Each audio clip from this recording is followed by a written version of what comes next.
All right, folks, welcome back. A little bit earlier broadcast today. I have some plans this evening, so I want to get it out of the way. All right, so we're looking at, obviously, a hindsight view of something I pointed to before it happened.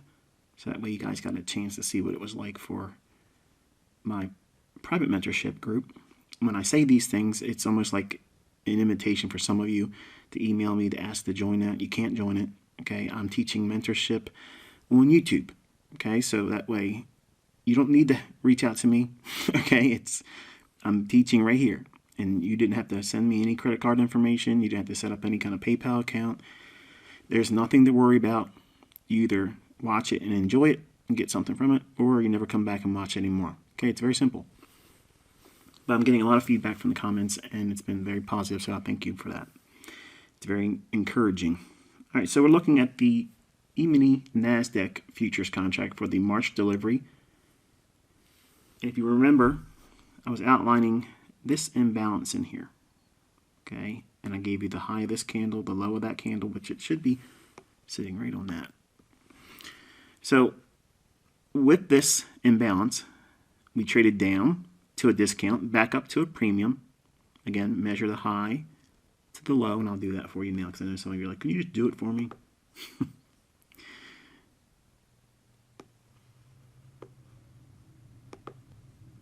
All right, so here's 50%. That's equilibrium inside this dealing range high and low. So we traded from these lows up into a premium above 50%. Below 50% is a discount. Up here we tried to rally up above this high, failed, broke back down below 50%, and then created a gap. Okay, so it comes up back into a premium market above 50% and fills in the gap. I mentioned how this type of retracement can lull traders into likely thinking it's going to go higher, but we're thinking down here. Okay, the liquidity resting below here is what they're going to attack. So all of this consolidation just sets up another selling opportunity to run down there. And again, you're welcome to go back and listen to the previous discussions, and you'll hear me basically say that we're going down here. All right, so it needs to rebalance this first, and it spends 3 days in that range. Notice that? Then it releases to the downside, attacks the sell side here, and trades into the sell side liquidity resting below here. So let's go into a lower time frame hourly chart and ferret out some more information and details. All right, so here is the hourly chart, and you can see that high end of the fair value gap and the low end of the fair value gap. We traded up into that, sold off, consolidated, sold off once more, and you watched me share on the community tab my live trades from yesterday. It was traded through TD Ameritrade. It was not a demo account. Okay, so I want to go into what I used, what I saw, and then obviously I'll show you in the account where the details were. Okay, all right, so the market started trading, rallied up, took out a short-term high on Friday. See that? Then started to break down. Now, overnight, I was watching this, but I was hoping that it didn't take out that low before the morning. I wanted to see it trade up here, take that high out, and then consolidate after running below that short-term low. I didn't want it to be in a hurry before the New York session in the morning, because that would have set up a nice short up here where I could have taken a run under this low and then see if I can capture a re-entry, which is the entry you'll actually see me do, and then the drop down in here. Now on Monday it was a bank holiday, and trading stops at 1 o'clock in the afternoon on holidays generally, and then resumes around 6 o'clock in the afternoon New York time. And where we stopped here, we had already moved aggressively lower and stopped right there. So I felt very strongly that we were going to gap down below it, and it gave just a beautiful gap lower and run immediately. But I was looking at the 13,590, 13,586 level real time, and I couldn't get to my screen fast enough to close it out there. And I didn't want to put a limit order in, because if it gapped really far down below it and started running, really lower with a lot of speed and such, I didn't want to limit my profitable exit with having a limit order in. So I just left it open-ended, and I wanted to see how far it would reach down in there. By the time I closed the trade, it closed me at 13,612 and a quarter. So my entry was 13,858 and a quarter. The exit was 13,612 and a quarter. That's not a little bit of ticks, okay? 240 some plus handles. So you take that 240 some, times that by 4. There's your tick value for those that like to keep counting that. You're going to drop down into a 15-minute time frame.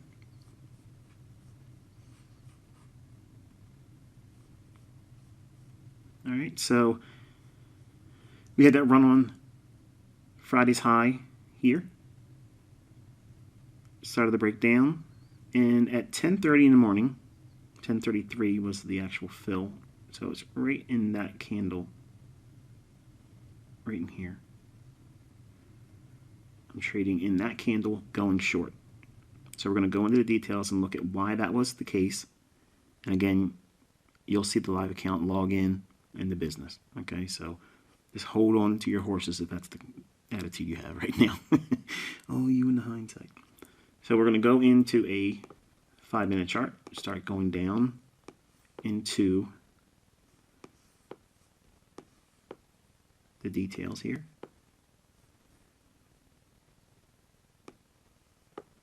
Make this a little bit taller so that way you can appreciate the imbalances that are being shown. All right, so we had this rally up, which in my mind was acting like a Judas swing in the morning. Okay, so here's 8:30. It starts to run higher. So I want to be in going short at this candle's opening. And you can see that, well, maybe you can't see it. The opening price over here, okay? Here is 8:30's candle right there. The opening at 13,798 and a half. So I want to be preferably going short something above that price. Okay, so I'm anticipating further weakness. And before I go any further in this one, I got several people, probably about half a dozen or so, mentioning their confusion with why I mentioned the opening price at New York at midnight and then the opening price at 8:30 in the morning. There's two reference points being specifically dealt with there. If you're looking at the entire daily range, you're going to use the opening price at midnight. But if you're going to be looking at the morning session, you're going to be looking at the 8:30 in the morning opening price. Okay, so hopefully that's made a distinction there. Don't worry, I have a market structure lesson coming up on Thursday that will further solidify and remove all doubts and concerns about that, okay? But for now, let's just go through this one. So 8:30 in the morning, that opening price, I'm bearish. I'm thinking we're going to go down below that green level there. That's the old daily low. So on this candle here at 8:30, I'm expecting all this being a fake rally. It's something to lull in traders to chase it going higher. The retracement, people that don't really understand order blocks, they're going to say, look at that, it's a down closed candle. I'm going to buy that. And then when it starts to go up like that, they feel, wow, this is really easy. Every down closed candle after a run up is a bullish order block. It's not. In here is the real context. Okay, we have an imbalance there. And that's what I'm looking at. I'm looking at this imbalance right there. So I'm trying to operate inside of that range for a short. Now, I know because of the volatility, it can color outside the lines, and it's okay. The bodies of the candles are kind of supporting the idea of what I'm looking for, but the wicks I could care less about because I want to get in when it's ideal. And I'm going to show you what that was looking like for me at the time. So we're going to drop down into a 4-minute chart.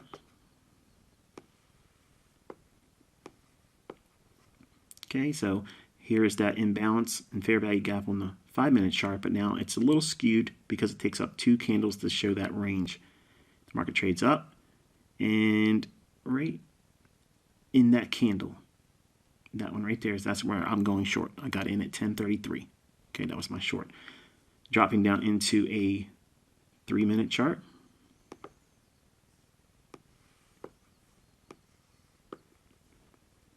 Okay, the market trades up, works inside that imbalance, and right there, 10:33, that candle when it's starting to bump up against the top end of that fair value gap, right there, as it hits that and starts to move away, I'm in there. I'm going short right there. The reason why I'm trusting that and not thinking it's going to go higher is because we have this high here, okay? And then we have this high here. Which high is higher? This one or that one? Obviously this one. Now, this candle's high. Watch what happens. From this high, we have a short-term swing high next to it here, and then we have one here. So this one makes a intermediate term high. So we have a long-term intraday on a 3-minute chart, which sounds like an oxymoron, I know, but long-term high, intermediate term high, because this high is lower than that one. But we have a swing high here and here that are lower, both being lower than this one. Then we have the same context right here. We have a high with a lower high on either side of it. So I have market structure behind me showing that this is, number one, it's a bearish market because my draw and liquidity is down here. It hasn't traded down there yet. Okay, so it's going to act like a big magnet. So all these fluctuations in here, without understanding what I'm showing you, it's going to feel like it's just noise. It's chop. It's not. It's actually telling you exactly what it's going to do. So the swing high here is an intermediate term swing high. So I want to be going short real close to this high because it's likely to break like it does here. So at 10:33, when it hits the upper end of that fair value gap, I have at this moment, go back one candle. We have this high, a higher high, and a lower high. So we have a high with a lower high on either side of it. That's a swing high. That is lower than this one. That is lower than that one. So it's far more than just, oh, he's just looking at lower lows, lower highs. That's what a myopic individual would come and watch this. So like when they see me put a rectangle on the chart, they're saying, oh, it's supply and demand. It's not. There's so many more factors involved that it's just not even in the same vicinity. Okay, so sparing all that, compare and contrast, because I've done a lot of that already on the videos on this YouTube channel. The elements of intermediate term, short term highs, I learned that from Larry Williams. Okay, that mode of deciphering market structure, he taught that in a video course that I bought back in the early 90s. And it was a video course that I mentioned many times in this YouTube channel, the Future Millionaires Confidential Trading course, something to that effect. It was 4 VHS tapes, and when he talked about market structure, it kind of went over my head the first few times listening to it. Like I didn't really understand what he was showing until I started literally going into the charts and saying, okay, here's a swing high, and this is how you learn it, okay? Because trust me, watching this video or watching someone else parrot what I say and then say, wow, he did it in 5 minutes, he's teaching it better. That's not, it's not jealousy me saying that. I'm telling you, you have no idea what you're doing. You're not even teaching it correctly, and those that believe that are learning it correctly are going out there and are wrecking themselves. What you're looking at is a price chart with a directional bias, okay? Something that's leading to a draw on liquidity. So I've already told you last week that we were going to go below that green line. That's where we were heading. So what you're doing is you're looking at all the swing highs. And every time you see a swing high, and a swing high is simply a high that has a lower high candle to the left of it and a lower high candle to the right of it, and the one in the middle, that's your swing high. Note that. Okay, in the old days, when we printed out our charts and such, and we had chart books delivered to us, we would get them once a week. They would give us the Friday's closing data and all the daily candles. And then, until we got our new updated chart book, we had to hand draw in the open, high, low, and close on the charts, on the markets that we were following. So whenever we saw a swing high or swing low, we would just put a little ring above it, little circle, okay, like a little halo. And that would be a short-term high. Now, I would do a double circle or double halo for an intermediate term high, and then 3 halos for a long-term swing high. So that way, when I'm looking at price, it allows me to classify the level of high that it is forming. So it's not just lower low, lower high. No, you got to look at the nesting effect of the highs and lows. And again, that concept I learned from Larry Williams in the early 90s. He talks a little bit about it in his book, How I Made $1 Million Trading Commodities last year, which I believe is absolutely still essential reading, even though there's a lot of things in that book I think is just fluff and just like all the moon phases and things. I'm not into all that stuff. But his chapters on market structure and his $1 million trading concepts, those ideas and that premise behind it, they are still true today, and they probably will always be true. So if you don't have that book, my recommendation is to get it. Go and get it wherever you can. I'm not going to put any kind of affiliate links up so that way you can't think I'm making any money by shilling his books. I just think it's a really good book. And at least once a year I go through it and read it just for nostalgia reasons. But I got it pretty much remembered verbatim. But by looking at that relationship of the highs, I trusted this because we had a swing high here already in effect. And I know this candle here is not likely to go above this one because this one didn't go above that one and this one didn't go above that one. Not because it's lower lows and lower highs. There's much more going on underneath the surface than just lower lows and lower highs. That's just, it's cringy when you hear people talk like that and they try to reduce it down to something like that, or it's a support resistance idea. It's just buy the floor and sell the ceiling, okay? Or why doesn't ICT look at this trade over here and this trade? Because those trades are being referred to in hindsight by those people that talk like that. I'm literally taking live trades. I'm taking them, I'm executing on them, and I know why I'm doing it. I'm not guessing.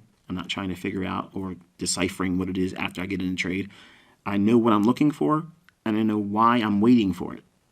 That is something that you learn by developing patience and trusting a model. The only way you trust it is to go through back testing.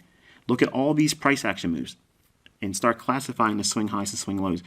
I will amplify what I just talked about here on Thursday's lesson, okay? Because Thursday's lesson is going to be on market structure, okay? I'm going to teach a lot of people out there that think they know market structure. They don't really know that much at all, actually. But if this is the candle I'm trying to get in at and I execute on with all the understanding I just outlined there, I want to see displacement. We get it here. Now, if I didn't take this trade here, I could trade with the return back to this right here. Why? Why is that possible? We have a swing high. It's broken to the upside. This low is taken out here. This candle's high here. If it touches that again, I can be short there. Just using the imbalance in the fair value gap entry technique I'm teaching you. So I can go there and get short, or I want to get up here as close as I can to that important high that I've already outlined here. So I want to be in that and wait for that initial move, because then when this occurs, when you're that high up in the session high. So at 8:30, right there, this run up, I'm real close to this high by entering there. Notice that? I'm not waiting for a breakout below that low. So I'm getting up in there where it's an optimal entry. I don't need to get the highest high. You don't need to get the highest high. But you need to understand why it should be trading away from the levels you're trying to enter at. And that's kind of like what I'm showing you here. I'm hinting at a deeper lesson I'll give you on Thursday. But the displacement comes, which is what I was waiting for, and it gives you a confirmation. When this occurs, it's just almost like, okay, just sit back and just relax and just let it do its thing. Now, Monday, again, was a holiday, so I knew I had abbreviated session hours, so it's going to close at 1 o'clock. So that's right in here. And then the next candle obviously would be 1 o'clock, and it's not trading, so it closed. But it closed here ahead of 1 o'clock, and then the holiday session closing at 1 p.m. in New York local time, and the low, that green level there. Remember, go back to the daily chart at the beginning of the video and what we were referring to last week. The liquidity, the sell stops below this green line, that's where it was going to attack. Okay? and it came in and did so. It opened up 6 o'clock in New York time. It opened up and slammed down, accelerating lower. That is the move that you want to see. Being short up here and covering down below here. Once it does that and it runs into low, deep, that's it. You take your profits and move to the sidelines and then wait, because you have a big gap here. It's likely to come back and rebalance that and fill it in. And it does. And then ultimately trades around that old low and then eventually pumps up into the afternoon,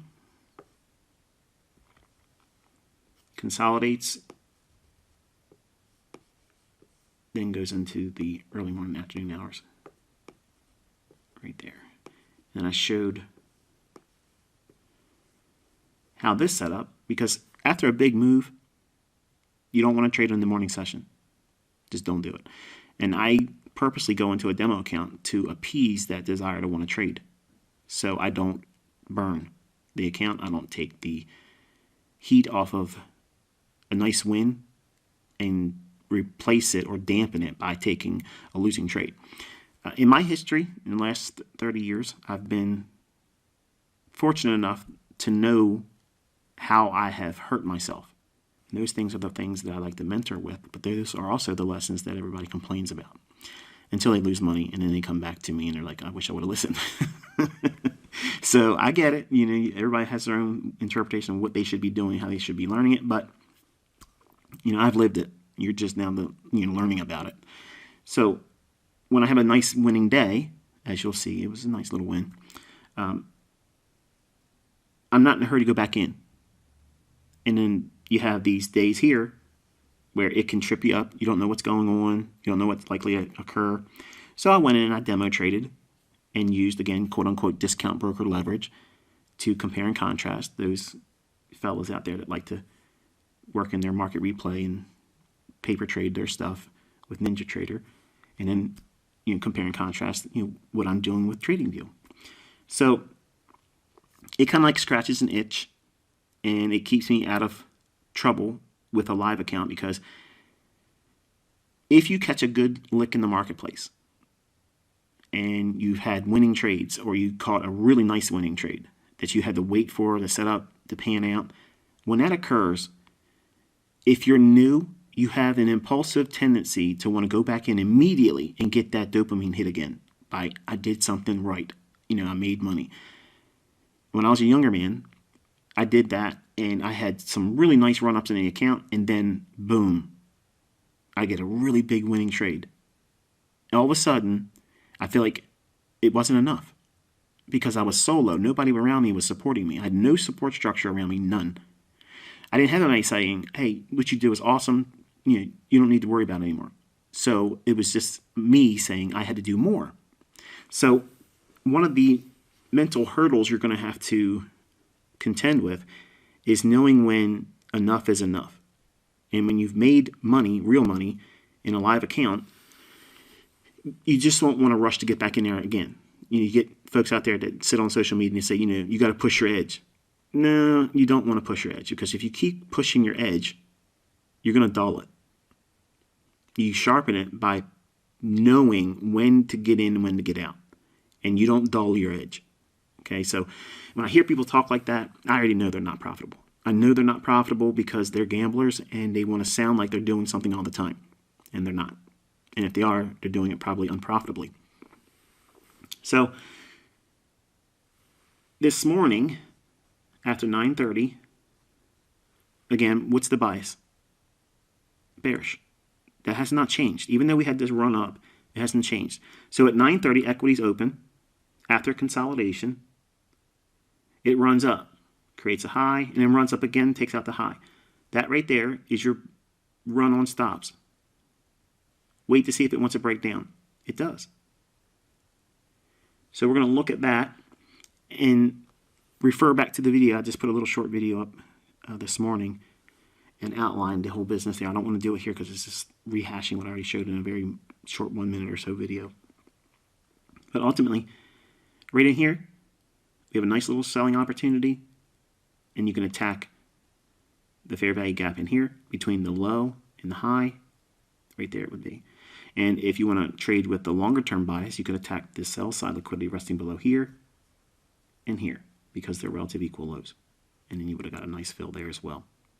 So I teach in a manner that allows my students to pick, number one, the style of trader they want to be. They want to be a day trader. They want to be a scalper. They want to be intraday swing trader. If they want to be a short-term trader where you're holding over, overnight, or if you want to be a daily chart swing trader or 4-hour chart swing trader where you're holding for a week or more, or if you want to do a position trader, which to me is I don't have that mentality to do that. I have too many things that show up on a chart that make me change my mind all the time. So I have a lot more opportunities because I think short term and I excel in short term. That does not mean that is not a profitable way of trading when it's position trading. It's just I don't match that personality wise. So I like to excel where I'm strongest, and it's in intraday trading, and I can run the account pretty quick with velocity. I can get short-term moves and just parlay them up real quick, which is kind of like what I was demonstrating, facetiously this morning with the 1-minute video, thumbing my nose at the quant. So we're looking at the likelihood of potentially going back down below that level again. If it does, it'll probably start to accelerate. I like 13,300 if we get on a roll going lower. I like that one, and maybe even if we get really excited, you can trade down into the 12,000s. Okay, 12,850, 12,875 in that area. So just something to think about. I'm not suggesting you should take a trade in it or not, but just thinking out loud. This lesson obviously was a little bit fast and loose, and then we'll be a lot more structured on the market structured lesson on Thursday. Hopefully you found this one insightful, and I'm going to show you again. This was a trade I actually took with a live account. All right, so I'm going to log into my TD Ameritrade account, and I'll show you a result of a trade I took yesterday. I have not taken any live trades today.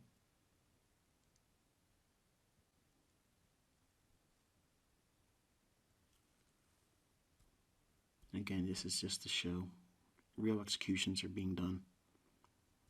I like to teach with a demo, but just to answer the folks that are just really hardline critics or just want to know, can I push the button?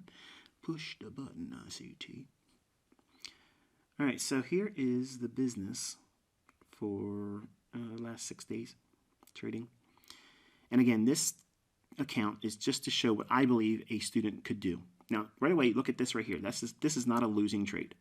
It looks like negative $2,755. What that is an adjustment by the broker, because at the time of settlement, when I closed the trade, it showed that I was up $4,920. And then because of their accounting, they were just showing that they were reflecting a gain of $7,675, which is not an actual realized result for me. It was them doing their administrative side.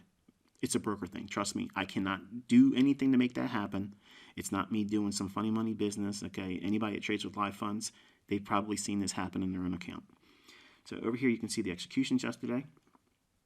I had a scratch where I got in a little too early. I was a little ambitious. And then in the second one, I wasn't sure if it was going to go higher or lower. And just to appease my curiosity, I threw a short in just to see what we'd get. Snapped against me a little bit. Not much, but still enough to get my attention. And I knew what I was looking for. So there's the short I just outlined in the previous portion of this video. Wrote all of that down, held for the gap opening after the reopen at 6 o'clock, and there is the close of the trade right there. Nice little dandy, $4,920 fixes the little pinch I took on the one trade earlier in the day. And the one scratch was nothing, it was covering costs. Okay, and again, there's the business there. That's the entry, and that's the exit. And there's no commission costs on the one above that. So you can see that was not a trade. Hope you found this insightful. Until I talk to you on Thursday, be safe.